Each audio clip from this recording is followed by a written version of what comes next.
Assalamualaikum warahmatullahi wabarakatuh. Mari kita jelajah waktu dan menyelami kisah agung salah satu nabi paling dihormati dalam sejarah umat manusia, Nabi Musa alaihissalam. Seorang pemimpin yang membawa kaumnya keluar dari belenggu penindasan dan menuju kebebasan. Kita lanjutkan ceritanya Nabi Musa dan Bani Israel. Keluarnya Bani Israel dari Mesir. Di pembahasan materi sebelumnya telah dikemukakan bahwa Nabi Musa alaihi salam membawa Bani Israel keluar dari Mesir sebagaimana diperintahkan Allah Ta'ala kepadanya. Pergilah di malam hari dengan membawa hamba-hambaku, Bani Israel, karena sesungguhnya kamu sekalian akan disusuli. Surat Quran. Asy-Syu'ara 26 ayat 52. Para mufasir menjelaskan, bala tentara yang dikerahkan Firaun pada saat pengejaran Bani Israel berjumlah sangat besar, terdiri dari juta personil dengan ribu ekor kuda. Firaun mengejar Bani Israel hingga ke ufuk timur, hingga kedua kelompok telah saling melihat satu sama lain.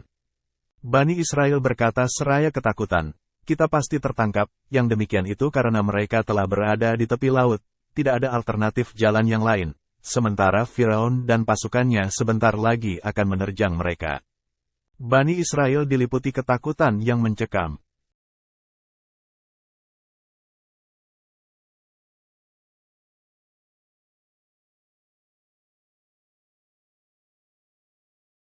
Dalam keadaan seperti itu Nabi Musa alaihi salam berkata kepada mereka, sekali-kali tidak, sesungguhnya bersamaku Robku akan memberi petunjuk. Kemudian Nabi Musa alaihi salam bergegas ke barisan yang paling depan dan menyaksikan gelombang lautan yang tampak jelas di depan mata. Lalu Nabi Musa alaihi salam berkata, disinilah aku diperintahkan. Saat itu bersama Nabi Musa alaihi salam ada Harun alaihi salam, Yusa bin Nun dan beberapa keluarga Firaun yang beriman. Mereka berkata kepada Nabi Musa alaihi salam, wahai Nabi Allah, apakah di tempat ini engkau diperintahkan? Nabi Musa alaihi salam berkata, iya. Keadaan semakin genting, Firaun dan bala tentaranya semakin dekat. Pada saat itulah Allah yang Maha Kuasa mewahyukan kepada Nabi Musa sebagaimana disebutkan di dalam Al-Quran.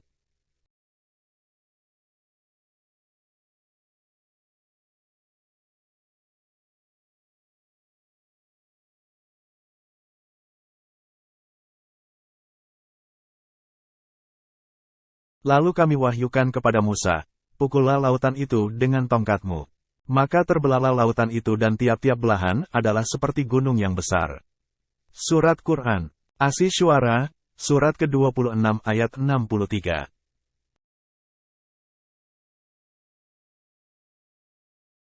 Firaun binasa. Allah Ta'ala mengisahkan kejadian selanjutnya.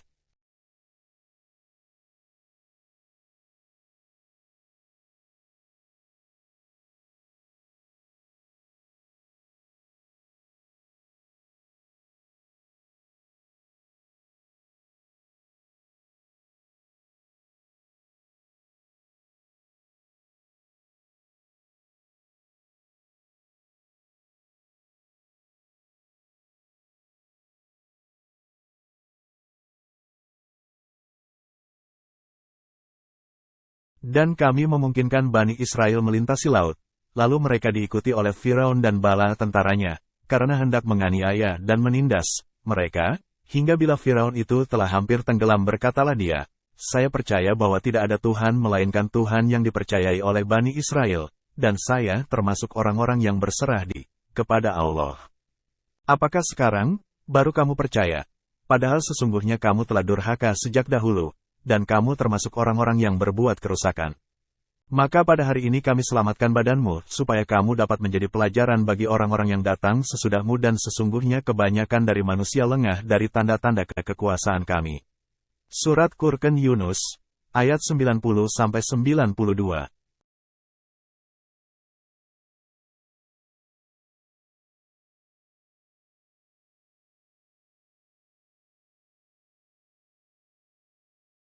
Dalam ayat tersebut, Allah Ta'ala menjelaskan tentang bagaimana tenggelamnya Firaun, ketika dirinya digulung ombak ke bawah dan ke atas, dan Bani Israel menyaksikannya dari kejauhan. Saat-saat menjelang sakratul maut di tengah lautan, ia baru menyatakan ingin kembali dan taubat kepada Allah Ta'ala, dan menyatakan keimanannya pada saat tidak berguna lagi. Namun hal itu tidak berguna, sebagaimana Allah Ta'ala menegaskannya kepada orang-orang semacam ini.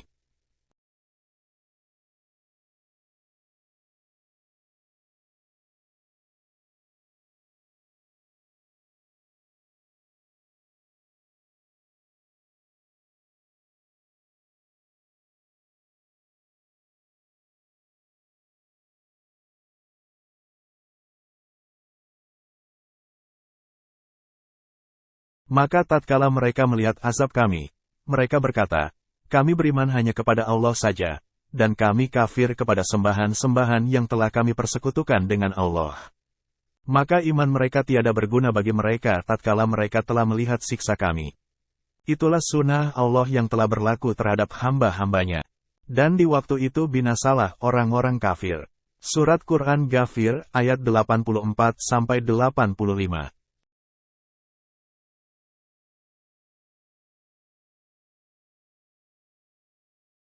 Abu Daud at-Tayalisi berkata, telah menyampaikan kepada kami, dari Adi bin Sabit dan Atta bin Al-Saib, dari Said bin Jabir, dari Ibnu Abbas berkata,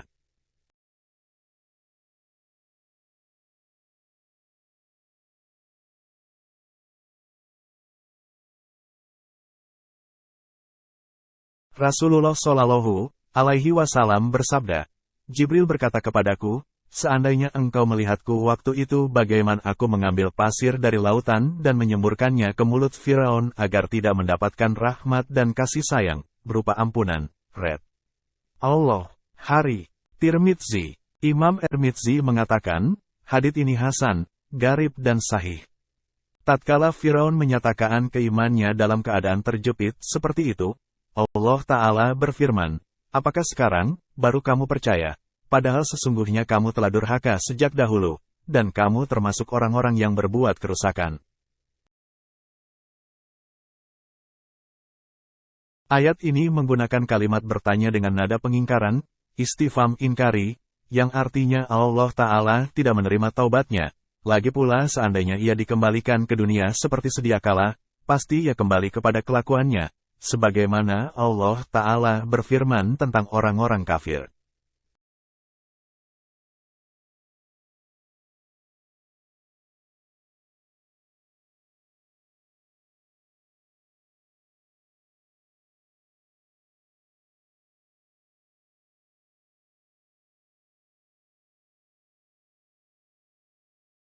Tetapi, sebenarnya, telah nyata bagi mereka kejahatan yang mereka dahulu selalu menyembunyikannya. Sekiranya mereka dikembalikan ke dunia, tentulah mereka kembali kepada apa yang mereka telah dilarang mengerjakannya, dan sesungguhnya mereka itu adalah pendusta belaka. Surat Furqan, Al-An'am, ayat 28. Ibnu Abbas berkata bahwa sebagian Bani Israel ragu tentang kematian Firaun, sehingga sebagian mereka ada yang mengatakan bahwa Firaun tidak mati. Akan tetapi laut diperintahkan untuk mengambangkan tubuhnya dan menghempaskannya ke daratan. Firaun dikenal dari baju besi yang dikenakannya. Kebinasaan Firaun dan bala tentaranya terjadi pada bulan Asyura.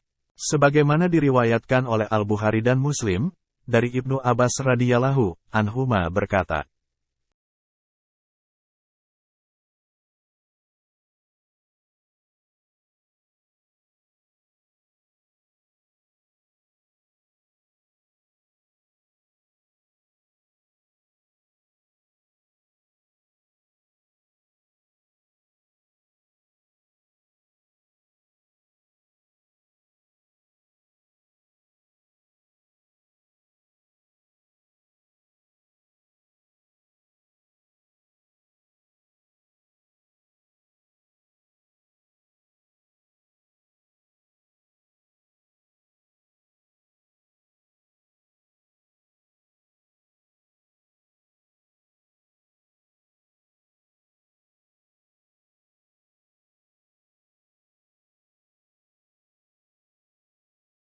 bahwasanya Rasulullah Shallallahu Alaihi Wasallam saat datang di Madinah mendapati orang-orang Yahudi melakukan saum pada hari Asyura. Maka Rasulullah Shallallahu Alaihi Wasallam bertanya kepada mereka, hari apa yang kalian melakukan saum ini? Mereka menjawab, ini adalah hari yang agung. Pada hari ini Allah menyelamatkan Nabi Musa dan kaumnya, dan menenggelamkan Firaun dan kaumnya. Maka Nabi Musa melakukan saum sebagai wujud syukur kepada Allah. Oleh karena itu kami juga melakukan saum. Rasulullah Shallallahu Alaihi Wasallam bersabda, kami lebih wajib dan lebih layak mengikuti saum Musa daripada kalian.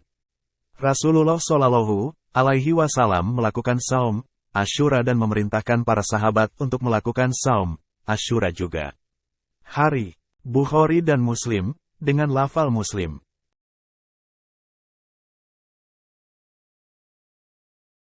Kemenangan Bani Israel. Allah Ta'ala berfirman.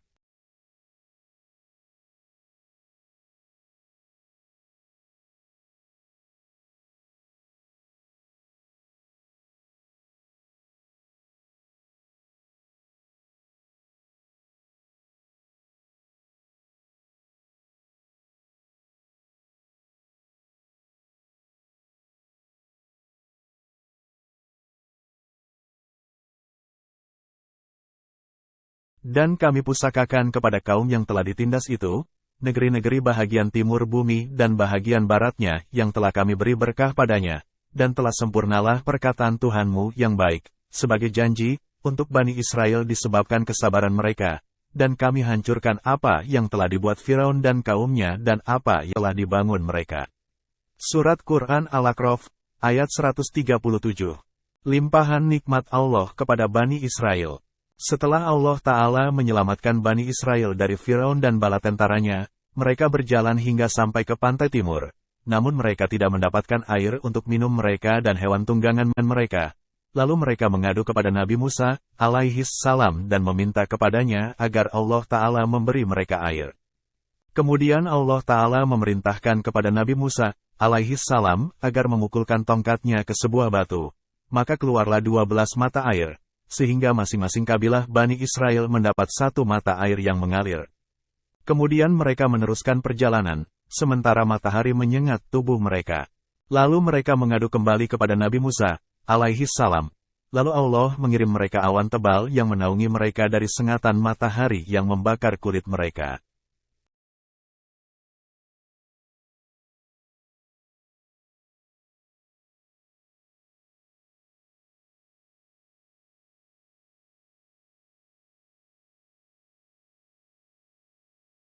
Tak lama kemudian ketika perbekalan mereka hampir habis, sedangkan mereka tidak membawa cadangan logistik, mereka pun meminta pula kepada Nabi Musa, alaihi salam, agar Allah Ta'ala menurunkan untuk mereka makanan.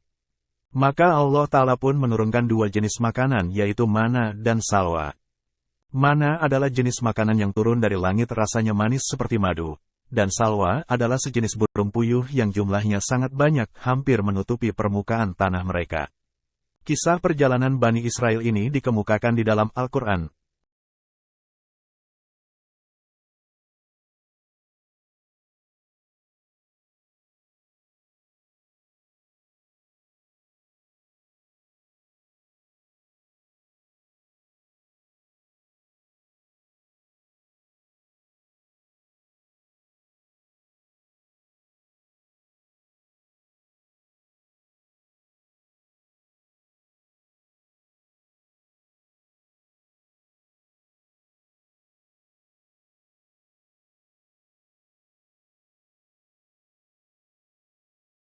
Dan mereka kami bagi menjadi 12 suku yang masing-masingnya berjumlah besar dan kami wahyukan kepada Musa ketika kaumnya meminta air kepadanya, pukullah batu itu dengan tongkatmu.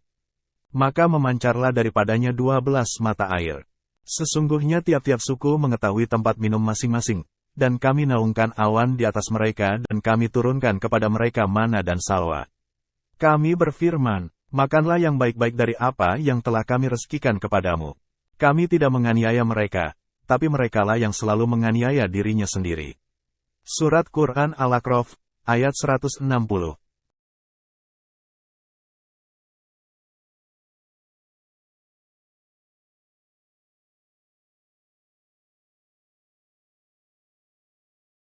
Semua itu adalah karunia dan kenikmatan dari Allah Ta'ala yang semestinya disikapi dengan penuh ketundukan dan rasa syukur kepada Allah Ta'ala dengan sikap taat dan istiqomah terhadap segala perintahnya. Hal ini sudah sepantasnya bagi mereka, sebab mereka melihat langsung berbagai mukjizat yang ada pada Nabi Musa, alaihi salam dan merasakan langsung berbagai kenikmatan yang diturunkan oleh Allah Ta'ala kepada mereka secara beruntun. Kapan saja mereka menginginkan dan memintanya, Allah Ta'ala segera mengabulkan dan menurunkannya kepada mereka. Akan tetapi sangat disayangkan, mereka malah kufur nikmat dengan melakukan perbuatan yang tidak pantas bagi orang yang beriman.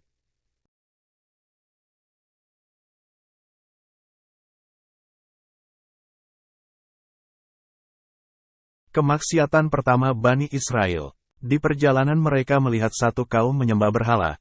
Lalu dengan bodohnya mereka meminta kepada Nabi Musa, alaihi salam, agar membuatkan berhala untuk mereka. Nabi Musa, alaihi salam, memberikan peringatan keras kepada Bani Israel terkait hal itu sebagaimana disebutkan di dalam Al-Quran.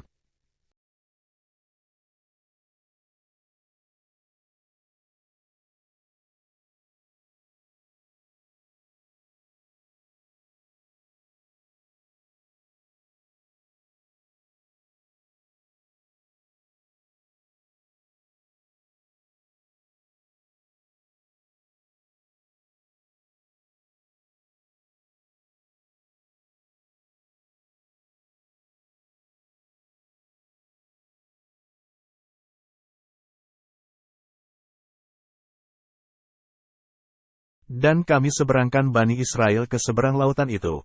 Maka setelah mereka sampai kepada suatu kaum yang tetap menyembah berhala mereka, Bani Israel berkata, "Hai Musa, buatlah untuk kami sebuah Tuhan, berhala, sebagaimana mereka mempunyai beberapa Tuhan, berhala." Musa menjawab, "Sesungguhnya kamu ini adalah kaum yang tidak mengetahui sifat-sifat Tuhan. Sesungguhnya mereka itu akan dihancurkan kepercayaan yang dianutnya dan akan batal apa yang selalu mereka kerjakan." Musa menjawab, "Patutkah aku mencari Tuhan untuk kamu yang selain daripada Allah, padahal Dialah yang telah melebihkan kamu atas segala umat." Surat Quran, Al-A'raf, ayat 138-140.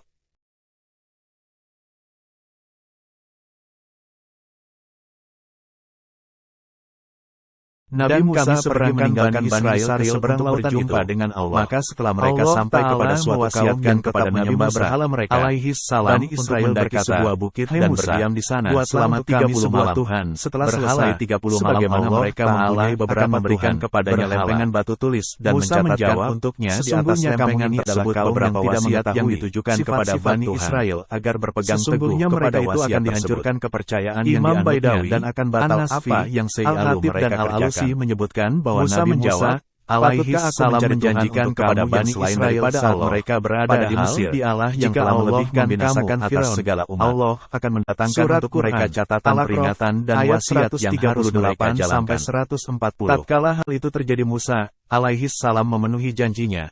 Ia pun meminta kepada Allah Ta'ala catatan tersebut. Kemudian Allah Ta'ala memerintahkannya untuk berpuasa 30 hari pada bulan Zulkaadah. Setelah tuntas menjalankannya, Nabi Musa, alaihi salam, menghadap Allah Ta'ala. Namun para malaikat menghadapnya, mereka mencium bau mulut Nabi Musa yang tidak enak. Musa, alaihi salam, mengakui telah memakan tumbuhan tertentu yang menimbulkan bau. Lalu Allah Ta'ala memerintahkannya untuk berpuasa kembali 10 hari di bulan Zulhijjah. Imam Al-Dailami mentakrij dari Ibnu Abbas, juga meriwayatkan hal yang sama.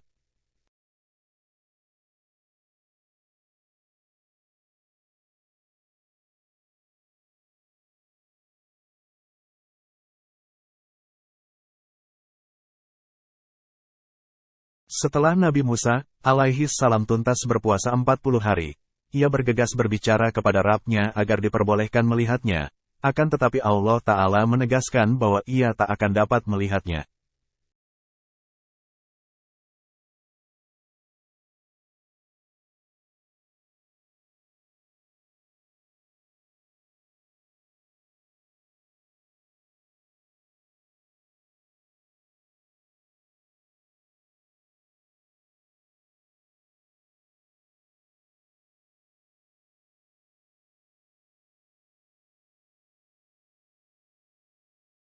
Dan tatkala Musa datang untuk munajat dengan kami, pada waktu yang telah kami tentukan dan Tuhan telah berfirman, langsung, kepadanya, berkatalah Musa, "Ya Tuhanku, nampakkanlah diri engkau kepadaku agar aku dapat melihat kepada engkau." Tuhan berfirman, kamu sekali-kali tidak sanggup melihatku, tapi lihatlah ke bukit itu. Maka jika ia tetap di tempatnya, sebagai sedia kala, niscaya kamu dapat melihatku. Tatkala Tuhannya menampakkan diri kepada gunung itu, dijadikannya gunung itu hancur luluh dan Musa pun jatuh pingsan. Maka setelah Musa sadar kembali, dia berkata, Maha suci Engkau, aku bertaubat kepada Engkau dan aku orang yang pertama-tama beriman. Surat Quran, Al-A'raf, ayat 143.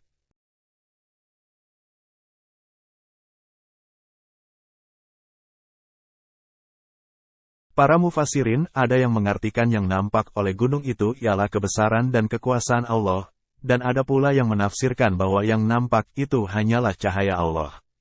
Bagaimanapun juga nampaknya Tuhan itu bukanlah nampak seperti makhluk, hanyalah nampak yang sesuai sifat-sifat Tuhan yang tidak dapat diukur dengan ukuran manusia.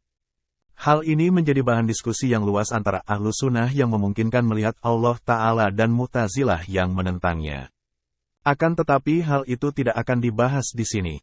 Para mufassir berpendapat bagaimana mungkin Nabi Musa minta agar ia dapat melihat Allah Ta'ala, kalau ia tahu hal itu tidak mungkin. Dari sinilah dalil memungkinkan melihat Allah Ta'ala, jika tidak, Musa tidak akan memintanya. Seakan-akan Musa, alaihi salam dengan nubuwahnya semata telah mengetahui segala sesuatu.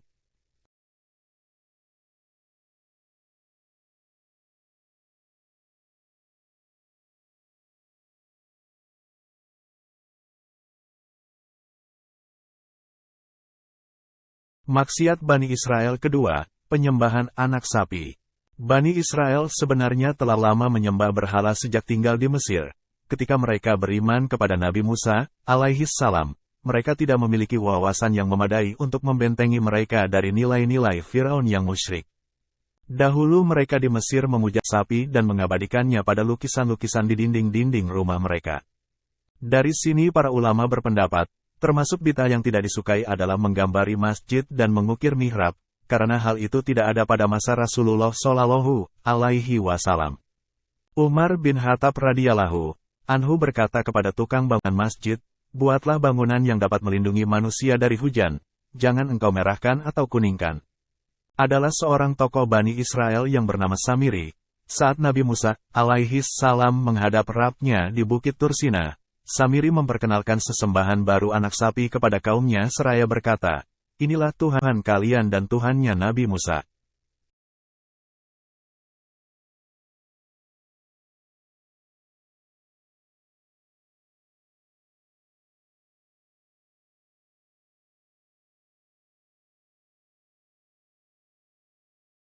Saat Nabi Musa alaihi salam kembali dan diberitakan perihal kaumnya, ia langsung marah dan sedih seraya memperingatkan kaumnya, bukankah Rabb kalian telah menjanjikan kebaikan bahwa kalian akan diberikan Taurat yang berisi petunjuk dan cahaya? Kaumnya pun berkata, kami tidak pernah mengingkari janjimu, hanya saja kami diperdaya oleh Samiri. Kemudian Musa alaihi salam menemui saudaranya Harun alaihi salam, sambil marah dan menarik janggutnya ia berkata, mengapa engkau tidak mengambil tindakan terhadap mereka yang telah menyembah sapi, atau menyusulku dan memberitahukan kepadaku tentang mereka? Harun menjawab, aku takut engkau mengatakan bahwa aku membuat Bani Israel terpecah, sebagian ikut aku dan sebagian lagi ikut Samiri, juga bahwa aku menyusul engkau, padahal aku diperintahkan untuk tetap di tempat menunggumu kembali. Musa langsung menemui Samiri. Ketika ditanya ia beralasan bahwa kembali menyembah sapi karena Musa alaihi salam tidak berada di jalan yang benar. Lalu Musa alaihi salam berkata kepadanya, pergilah engkau, sesungguhnya Allah Ta'ala telah menghukummu, di mana engkau hanya dapat berkata, jangan kau sentuh aku.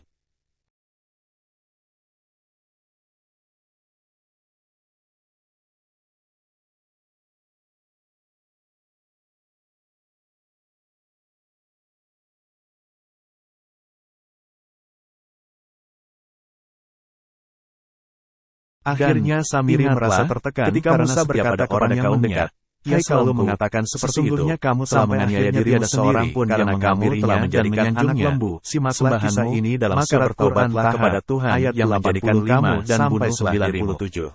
Hal itu adalah lebih baik bagimu pada sisi Tuhan Bani yang menjadikan kamu atas keteledoran mereka akan menerima taubatmu. Mereka pun memohon ampun kepada Allah Ta'ala yang Maha Penerima Lalu Nabi Musa alaihi salam menyampaikan wahyu bahwa taubat mereka akan diterima bila mereka mau membunuh diri mereka sendiri sebagai puncak menghancurkan syahwatnya dan mensucikannya dari kejahatan dan dosa. Pada saat itulah Allah Ta'ala menerima taubat mereka.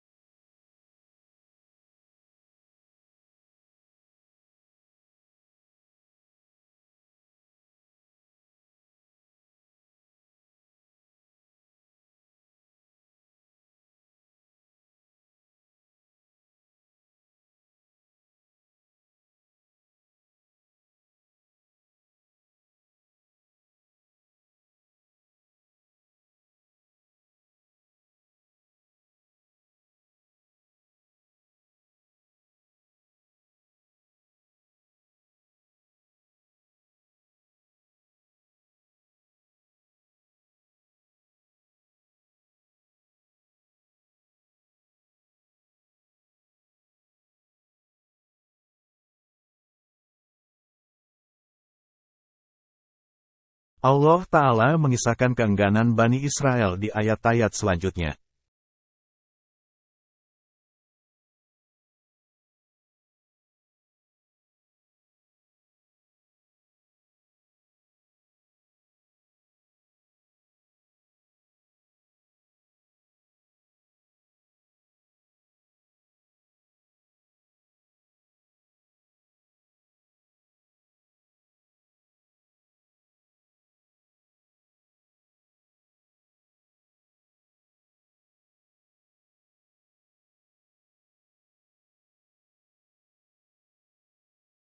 Mereka berkata, "Hai Musa, sesungguhnya dalam negeri itu ada orang-orang yang gagah perkasa. Sesungguhnya kami sekali-kali tidak akan memasukinya sebelum mereka keluar daripadanya. Jika mereka keluar daripadanya, pasti kami akan memasukinya." Berkatalah dua orang di antara orang-orang yang takut kepada Allah, yang Allah telah memberi nikmat atas keduanya. Serbulah mereka dengan melalui pintu gerbang kota itu, maka bila kamu memasukinya niscaya kamu akan menang. Dan hanya kepada Allah hendaknya kamu bertawakal, jika kamu benar-benar orang yang beriman. Mereka berkata, "Hai Musa, kami sekali-sekali tidak akan memasukinya selama-lamanya, selagi mereka ada di dalamnya. Karena itu pergilah kamu bersama Tuhanmu, dan berperanglah kamu berdua. Sesungguhnya kami hanya duduk menanti di sini saja." Surat Quran Al-Maidah, ayat 22-24.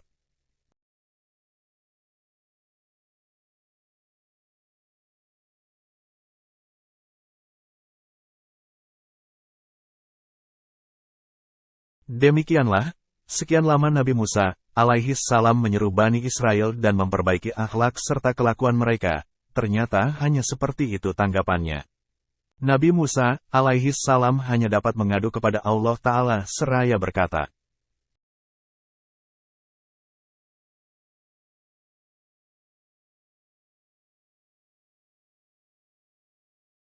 Berkata Musa, "Ya Tuhanku, aku tidak menguasai kecuali diriku sendiri dan saudaraku. Sebab itu pisahkanlah antara kami dengan orang-orang yang fasik itu." Qs. Al-Maidah, ayat 25. Bani Israel terkatung-katung di padang Tij. Allah Ta'ala mengabulkan pengaduan Nabi Musa, alaihi salam dan memberitahukan kepadanya bahwa bumi suci itu telah diharamkan dari Bani Israel, dan mereka akan terkatung-katung di Gurun Sinai selama 40 tahun, dan mengingatkan Nabi Musa agar tidak peduli dengan orang-orang yang tidak taat kepada Allah Ta'ala.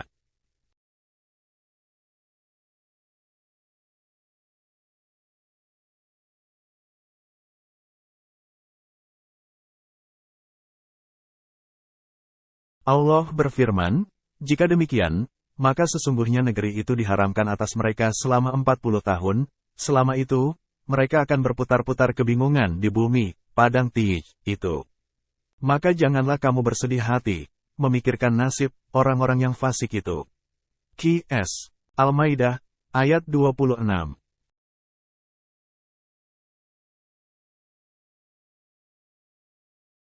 Yusya bin Nun. Bertahun-tahun Nabi Musa dan Harun serta Bani Israel hidup di padang Tij. Tibalah ajar Nabi Harun, alaihi salam, dan Nabi Musa, alaihi salam masih melanjutkan tugas membimbing Bani Israel selama beberapa waktu. Selanjutnya ia pun wafat setelah menyiapkan seorang muridnya untuk memimpin Bani Israel. Dia adalah Yusya bin Nun, alaihi salam yang disebutkan perihalnya dalam hadits Nabi. Dialah pemimpin tentara Bani Israel yang melaksanakan wasiat Nabi Musa, alaihi salam untuk menaklukkan Baitul Maqdis. Rasulullah Shallallahu Alaihi Wasallam bersabda,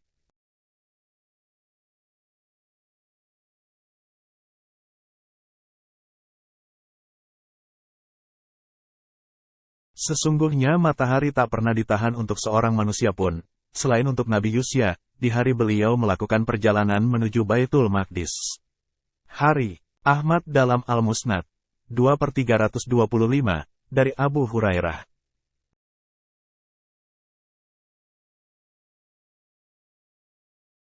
Demikian cerita Nabi Musa dan Bani Israel, semoga ada hikmahnya di dalam cerita ini dalam kehidupan sehari-hari. Nabi Musa alaihissalam adalah teladan bagi umat manusia dalam hal ketaatan, keberanian, dan kepemimpinan.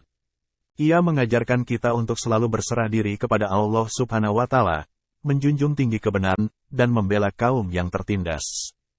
Kisah Nabi Musa alaihissalam merupakan salah satu kisah teladan yang syarat dengan hikmah dan pelajaran yang sangat berharga bagi kita semua. Semoga kita dapat mengambil pelajaran dari kisah Nabi Musa AS dan menerapkannya dalam kehidupan kita sehari-hari.